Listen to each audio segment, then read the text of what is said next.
Jadi calon tunggal Munas Partai Golkar akan menetapkan Bahlil Lahadalia sebagai ketua umum. Lalu bagaimana Golkar di tangan Bahlil nanti kita ulas bersama Wakil Ketua Umum Partai Golkar Nurdin Halid dan peneliti politik dari ISEAS Made Supriyatma.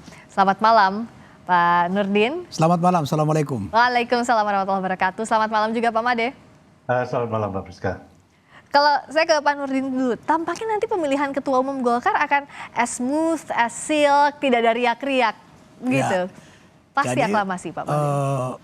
Kita melaksanakan Munas ini berkaitan dengan pengunduran diri Pak Erlangga. Di tengah-tengah Golkar sangat solid, Golkar sangat kompak, Golkar sangat utuh. Ini memang sesuatu yang mengagetkan. Tetapi kita harus memahami dengan menerima alasan pengunduran dirinya yang sangat pribadi kepada Pak Erlangga. Oleh karena itu prosedur keorganisasian untuk menetapkan ketua umum definitif itu tetap pada mekanisme konstitusi Partai Golkar, anggaran dasar, anggaran rumah tangga, dan peraturan organisasi tentang penggantian antar waktu. Dan oleh karena itu salah satu mekanismenya adalah melalui Rapimnas. Rapimnas lah yang memiliki kewenangan untuk menetapkan daripada Munas. Nah, oleh karena itu maka tadi Rapimnas tadi alhamdulillah berjalan dengan dinamika yang tinggi, tapi musyawarah mufakat mewarnai daripada Rapimnas. Dan kita menetapkan tadi 3 keputusan. Yang pertama menerima pengunduran diri Pak Erlangga dengan penghargaan. Menetapkan Pak Agus Gumiwang Kartasasmita sebagai PLT Ketua Umum yang tugasnya menghantar Rapimnas dan Munas. Kemudian menyetujui daripada pelaksanaan Munas 2021. Nah, insya Allah besok Munas akan berjalan sesuai dengan konstitusi. Jadi semua berdasarkan anggaran dasar rumah tangga daripada Partai Golongan Karya. Berbagai agenda tidak hanya pemilihan ketua umum, ya, sesuai dengan karena Munaslup maupun Munas itu fungsi dan kewenangannya sama. Ya. Hanya perbedaan kalau Munaslup itu karena ketua umum berhalangan tetap, kemudian atau mengundurkan diri atau diberhentikan. Nah itu persyaratan untuk Munaslup. Tapi apapun namanya, Munaslup maupun Munas itu adalah fungsi dan kewenangannya sama dalam menetapkan. Termasuk ketika ada keinginan untuk melakukan perubahan-perubahan anggaran dasar, anggaran rumah tangga yang berkaitan dengan situasi yang dilakukan oleh Partai Golkar. Artinya ada ART ini ada kemungkinan diubah juga di tergantung Munas. Karena biasanya itu ada agenda pemandangan umum. Nanti kita mendengarkan pemandangan umum daripada DPD 1 Indonesia, kemudian Ormas Dirikan dan Mendirikan Hasta Karya, kemudian dari Dewan Pembina, Dewan Penasehat, Dewan Pakar, kemudian Majelis Etik, itu nanti berikan pandangan umum. Tapi sejauh Apakah ada perlu perubahan dasar? Perubahan dasar itu merupakan sebuah kebutuhan organisasi. Dan itu biasa di organisasi manapun. Itu Munasnya itulah yang punya kewenangan merubah atau menetapkan anggaran dasar. Tapi sejauh ini usulan untuk mengubah anggaran dasar, anggaran rumah tangga itu sudah sampai detik ini kita bicara, dan tadi sampai Rapimnas belum ada suara-suara tentang ide untuk perubahan anggaran dasar. Dan di dalam jadwal acara yang ada juga tidak ada agenda tentang perubahan anggaran dasar. Ya. Kalau saya secara pribadi melihat sebagai wakil ketua Partai Golkar, memang tidak ada hal yang perlu diusulkan untuk merubah anggaran dasar. Meskipun peluangnya ada karena ini forumnya. Ya, sekalipun forum Munas itu adalah forum yang memiliki kewenangan untuk merubah anggaran dasar maupun anggaran rumah tangga. Kalau Pak Made melihatnya seperti apa langkah Pak Bahlil setelah Pak Erlangga mundur ini begitu mulus untuk ke kursi ketua umum, Pak Made? Iya, untuk saya justru kemulusan ini sebenarnya yang mengkhawatirkan ya. Kenapa? Hari ini saya berkesempatan, entah kenapa tiba-tiba kebetulan saya harus bertugas di tempat menginap beberapa hotel yang sangat mewah sebenarnya di beberapa pengurus-pengurus daerah gitu ya dari Partai Golkar. Dan saya melihat sempat berbicara dengan beberapa orang dan ini ya sudahlah ini memang cepat sekali prosesnya dan ini ya tentu saya menangkap bahwa oke, di balik semua ketundukan ini sebenarnya ada yang sangat mengkhawatirkan gitu ya. Kemana Jadi kalau saya bilang itu? Kenapa? ya untuk saya itu be careful of what you wish for gitu ya. Jadi smooth, sesuatu yang sangat smooth sebenarnya menyembunyikan gejolak yang luar biasa di bawah. Ya, saya tidak tahu ya, seorang menjadi pemimpin karena loyalitas terhadap seseorang yang tidak ada di partai, itu ya kita tahu semua lah gitu ya, bahwa ini adalah hasil dari satu apa namanya, satu political engineering, satu political machine gitu ya, yang sangat kuat gitu ya. Siapa yang menggerakkan, Pak Made? Dalam rumor mengatakan bahwa ini skenario dari Presiden Jokowi karena beliau tidak punya kendaraan politik dan itu sangat masuk akal gitu, dan saya yakin kedekatan Bahlil dengan Presiden Jokowi gitu ya, bahwa dia salah satu motor politik utamanya itu juga terlihat dalam kampanye kemarin gitu ya. Bagaimana dia menjadi penggerak utama Gibran Rakabuming untuk menjadi wakil presiden gitu. Nggak, dari sini itu kelihatan bahwa sesuatu saya menangkap kader-kader di bawah bukannya tidak mengerti, mereka mengerti sekali gitu ya. Ya tahu sendirilah Pak katanya. Ya, 3-4 orang yang saya temuin semua mengatakan hal yang sama gitu. Jadi ini mengingatkan saya loyalitas itu berbeda. Orang yang makanya saya punya istilah gitu. Nah ini sebenarnya kader kader bakau gitu ya, yang akarnya ke atas. Ya, jadi tidak not go to the grassroots gitu ya, tapi akarnya ke atas gitu. Jadi mengingatkan saya pada akhir-akhir masa Orde Baru ketika Pak Harmoko ketika itu gitu ya.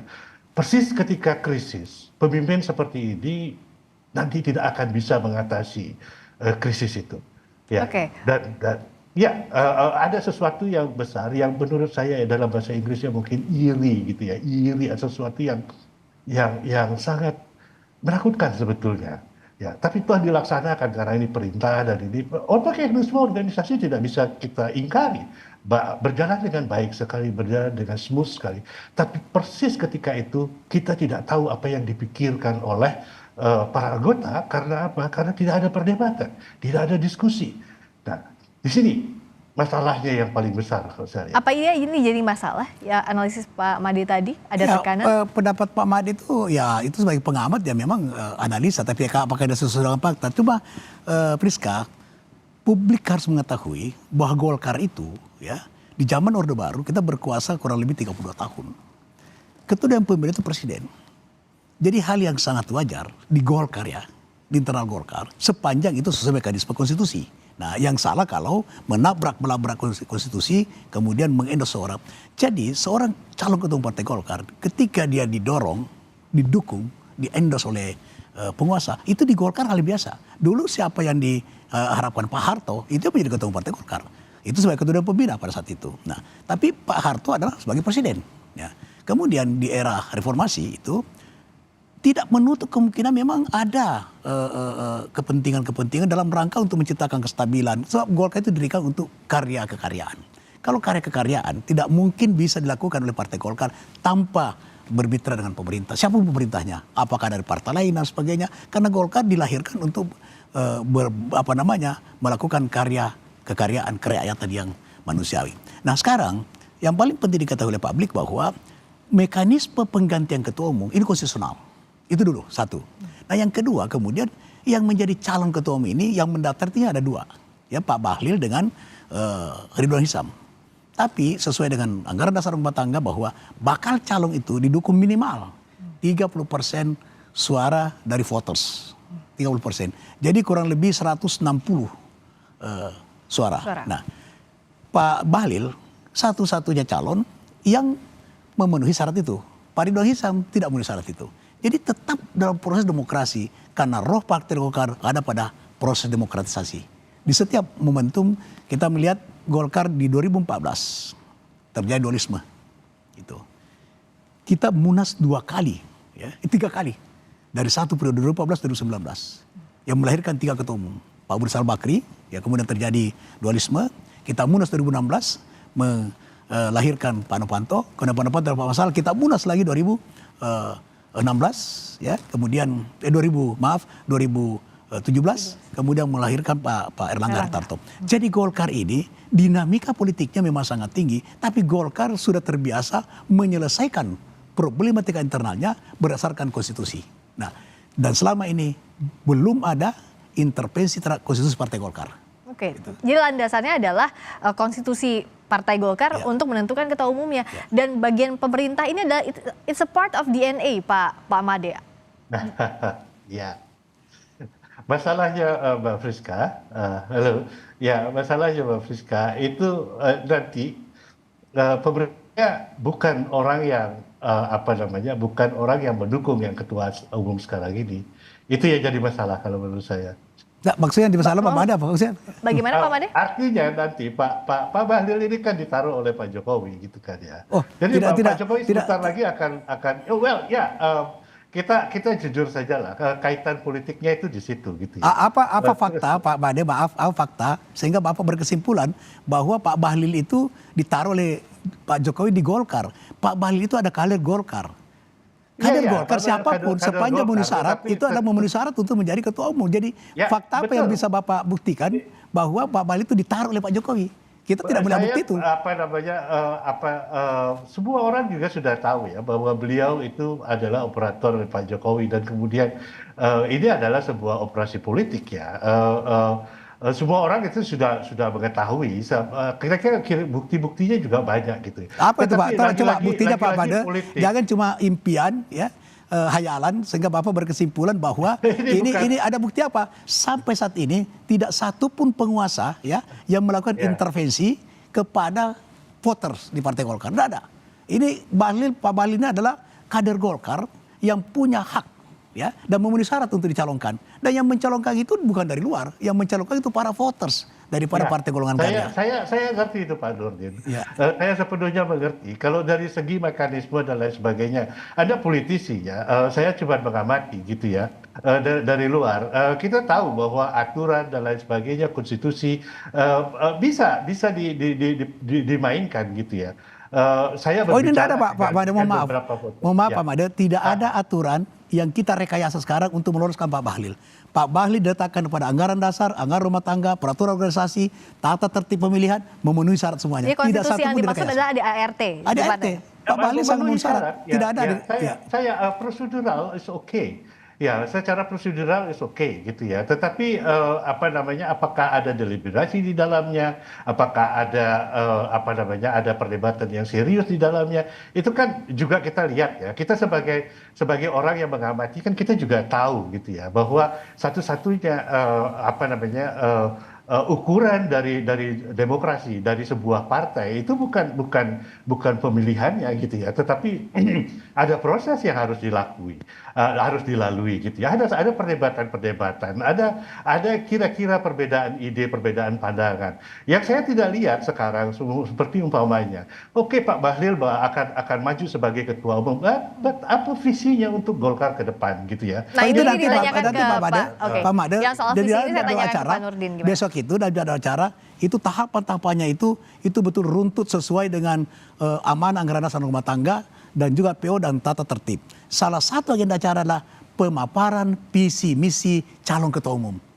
Itu nanti akan diberikan penilaian oleh para voters. Ada pemandangan umum. Pemandangan itu oleh 38 provinsi, kemudian organisasi pendidikan, hasta karya, kemudian para dewan, yaitu penasehat, dewan pembina, dewan kehormatan, majelis etik, dewan pakar, itu memberikan pemandangan umum. Itu. Ada program-program maupun pertanggungjawaban maupun daripada visi misi dari Pak Jokowi. Jadi ada visi misi Pak, bukan ujuk-ujuk Pak Bahlil itu tiba-tiba langsung ketok palu, tidak seperti itu Pak Made.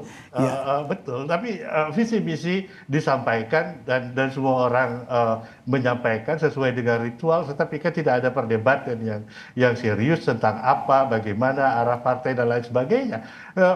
Nanti saya kira dalam perjalanan waktu saya hanya bisa melihat apa yang saya lihat sekarang gitu ya, sama seperti pengamat politik yang lain. Pak Ujang Komarudin tadi dikatakan gitu ya, bagaimana Golkar tidak bisa lepas dari kekuasaan gitu ya.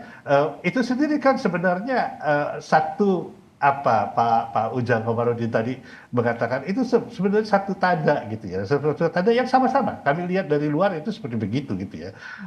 Bahwa beliau secara prosedural itu oke, bisa apa namanya memenuhi semua persyaratan ya, kemudian visi dan misi dan pidatonya diterima dengan apa eh, mungkin secara aklamasi, Ya. it's okay gitu ya. Yang saya sebenarnya selalu lihat bahwa bagaimana proses perdebatannya, jadi bagaimana proses yang dari awal beliau maju gitu, dan juga bagaimana Oke. ketua umum yang lama. Jadi kalau saya tangkap ini mundur. kata Pak Made adalah ini persoalan semiotik saja begitu. Nah, tapi Oh, sebenarnya no, it's very substansial, Mbak. tapi substansial Sebenarnya, juga yang dipertanyakan. Oke, kalau sangat, soal sangat substansi substansial. sejauh ini visi apa sebenarnya yang sudah disampaikan Pak Bahlil? Memang pandangan umumnya nanti akan besok secara formal. Tapi Besok itu ada tapi apa yang sudah disampaikan kepada para kader sejauh ini, Pak kemarin Bahlil? itu dalam silaturahmi ya. Dan itu di Golkar itu sudah terbiasa. Satu hal yang perlu saya sampaikan kepada seluruh publik bahwa Golkar itu prinsip pertamanya dalam memegang keputusan itu musyawarah mufakat. Itu karena Golkar adalah ideologi Pancasila. Kemudian kita message yang disampaikan dalam baik Mars Partai Golkar, kemudian Pancabakti itu adalah pejuang, pembela, pengamal Pancasila. Intisari Pancasila di dalam proses pengambilan keputusan adalah musyawarah mufakat. Nah, aklamasi itu adalah pengejawantahan implementasi daripada musyawarah mufakat. Di tahun 2014 Munas di Bali itu aklamasi memilih Pak Erlangga Hartarto. Kemudian 2016 Munas itu sangat demokratis, itu voting. Kenapa? Karena ada 7 calon.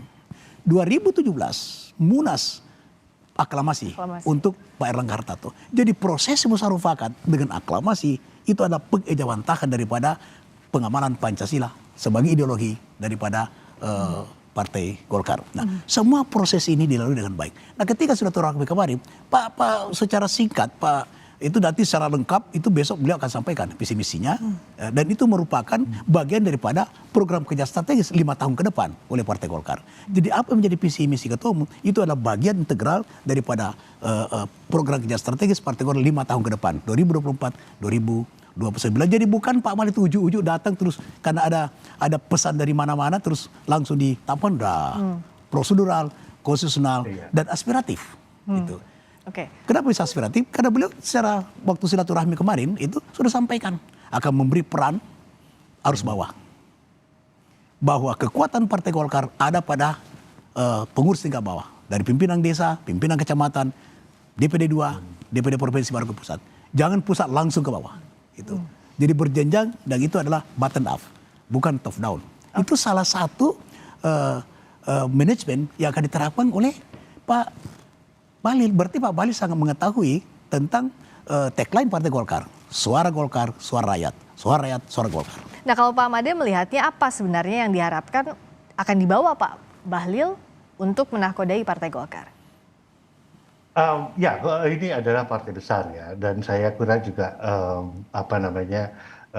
Golkar itu terus akan menjadi partai seperti ini gitu ya, siapapun yang nanti akan memegang tampuk kepemimpinan gitu ya.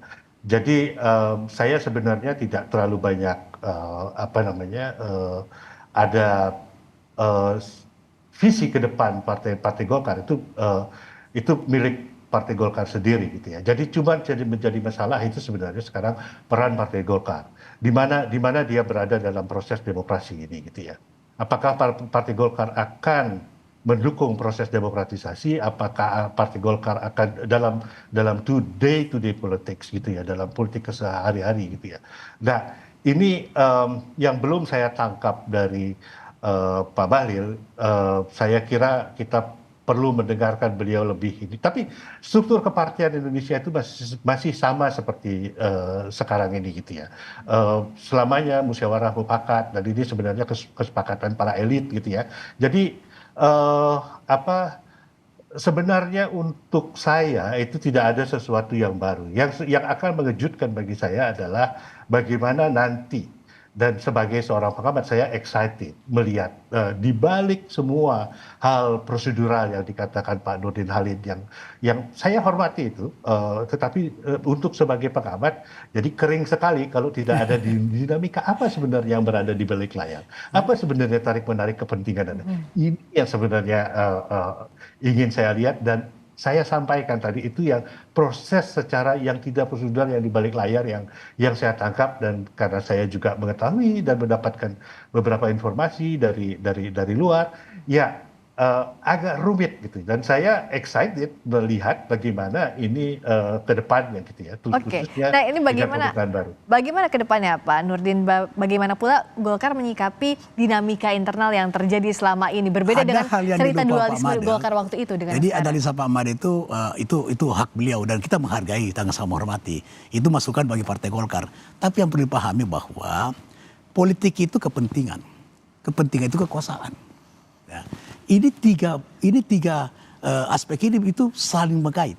Politik, kepentingan, kekuasaan. Nah, Partai Golkar tidak mungkin jauh dari kekuasaan. Kenapa? Karena Golkar memang dilahirkan di era Orde Baru adalah untuk berkarya kepada bangsa dan negara Itu dalam adalah menuju DNA-nya Golkar. cita-cita proklamasi kemerdekaan. Proklamasi kita mencerdaskan kehidupan bangsa, menjaga setumpah darah, memajukan kesejahteraan, itu tujuan proklamasi kita. Nah, di Partai Golkar itu kita punya yang namanya ikrar. Salah satu ikrar adalah mewujudkan daripada tujuan proklamasi. Nah, oleh karena itu Partai Golkar tidak mungkin jauh dari kekuasaan, dan politik itu adalah lobby. Nah, lobby-lobby politik ini itu mewarnai daripada dinamika Partai Golkar dalam setiap momentum untuk menyelesaikan daripada dinamika keorganisasian yang dialami Partai Golkar Karya. Nah, oleh karena itu ini bukan tidak dinamika, ada dinamika, tapi kemudian PLT Ketua Umum Pak Agus Gumiwang itu bisa menjelaskan apa yang dihadapi, di mana tiba-tiba Pak Erlangga mengundurkan diri tanpa ada sesuatu yang kita khawatirkan sebelumnya. Beda misalnya 2014, itu ada 2015, itu ada 2014, itu ada dualisme ya antara waktu itu Bali dan Ancol itu. Jadi ada dinamika internal yang begitu keras itu selama 2 tahun. Tapi alhamdulillah Golkar bisa menyelesaikan dengan baik. Sehingga Golkar tetap bisa eksis di setiap kontestasi politik. Baik pilkada, pileg maupun pilpres. Nah, karena Pak Erlangga mau mengundurkan diri di tengah-tengah Golkar berprestasi, ya, kita bisa menaikkan suara yang sangat luar biasa dari 80 menjadi 102 kursi. Kita bisa memberikan kontribusi maksimal untuk pemenangan Pak Prabowo Gibran. Nah, tiba-tiba Pak Erlangga mundur. Nah, Wajarkah ini di tengah prestasi Pak Erlangga justru mundur? itu alasannya yang paling tahu adalah Pak Erlangga. Saya sebagai wakil ketua umum dan cukup komunikatif dengan beliau, ya kita nggak tahu itu. Tapi saya yakin bahwa tidak ada intervensi. Kenapa? Pak Erlangga secara pribadi maupun sebagai ketua partai sangat dekat dengan Presiden Jokowi, sangat komunikatif. Dan beliau dipercaya menjadi Menteri Perekonomian, berprestasi di tengah-tengah pandemi. Beliau bisa menjaga ketahanan ekonomi kita atas arahan dari Pak Presiden Jokowi. Jadi secara pribadi juga dekat. Kemudian dengan Pak Prabowo juga sangat komunikatif, sangat dekat dengan beliau. Jadi tidak ada hal yang menjadi alasan bahwa ini ada intervensi kekuasaan untuk menurunkan Erlangga. Tidak ada alasan untuk itu Pak Made. Ya, ada perbedaan sedikit ya. Kalau saya melihat, saya belajar partai-partai politik dan membandingkan gitu ya. Juga dengan partai politik yang di negara-negara yang demokrasinya lebih dewasa daripada Indonesia, bahkan di negara seperti India gitu ya. Yang pertama-tama itu sebuah partai politik memang berkuasa atau tidak gitu. Tapi sebenarnya yang yang paling utama itu kan adalah konstituen kan. Dia mewakili siapa, dan sebenarnya itu rakyat. Berada di luar kekuasaan itu berarti visinya itu tidak didukung oleh cukup kuat konstituen gitu ya. Jadi menurut saya partai politik sangat tidak harus berkekuasaan. Ya, sesekali berada di luar kekuasaan itu justru baik gitu ya, karena ada sesuatu yang diperjuangkan, ada core-nya, ada intinya. Ya, jadi kalau seandainya sekarang semuanya itu bahwa tujuan kita adalah berkuasa, kita menempel terus pada kekuasaan. Nah, ini problem ini. Karena apa? Terus kemudian kita akan mengiyakan dan sulit sekali untuk mengontrol apa yang berkuasa. Padahal kan salah satu fungsi partai politik yang paling penting itu adalah mengontrol mereka yang berkuasa. Soal mengontrol kekuasaan tadi yang saya tangkap dari Pak Made, singkat saja, Tapi apakah Golkar akan tetap bertahan dengan tadi DNA-nya memang dekat dengan kekuasaan Ya, di bawah Pak Bahlil? Golkar memang belum pernah ya, dan sangat tidak terbiasa di luar kekuasaan. Tidak Karena itu pernah tadi, bahkan dalam karena sejarah. jati dirinya ya itu adalah karya kekaryaan kerakyatan yang manusiawi. Itu jati diri Partai Golongan Karya. Nah, untuk melakukan itu harus dengan kekuasaan. Nah, selama ini kita memang belum pernah menjadi kita tidak mengenal partai oposisi ya, tapi kita tidak pernah di luar pemerintah, kita selalu ada dalam rangka mewujudkan daripada visi misi daripada Partai Golongan Karya. Nah, tapi di dalam membangun demokrasi Indonesia di era multi partai itu memang yang menentukan adalah komunikasi politik, lobby politik. Ada kesepakatan terhadap kepentingan untuk membangun bangsa dan negara, maka dibutuhkan stabilitas politik. Golkar sangat berkepentingan dalam ikut bersama dengan partai lain untuk menciptakan kestabilan politik, karena tanpa kestabilan politik tidak mungkin pembangunan bisa berkelanjutan. Dan nanti yang akan membawanya Pak Bahlil dalam 5 tahun Insya Allah mendatang. Pak Bahlil punya kemampuan untuk itu. Baik. Bisa kita lihat sebagai Menteri Investasi, kalau tidak berprestasi, sekalipun dekat dengan Pak Jokowi tidak mungkin dipindahkan lagi jadi Menteri SDM. Visinya akan disampaikan besok di Munas. Terima kasih Pak Ya. Nurdin Halid, Wakil Ketua Umum Partai Golkar. Terima kasih juga Pak Made Supriyatma, peneliti Terima politik kasih. dari ICA. Terima Selamat kasih. malam. Terima kasih. Terima kasih Pak Made. Nurdin. Terima kasih Pak Ya, Made. Terima kasih banyak. Terima kasih.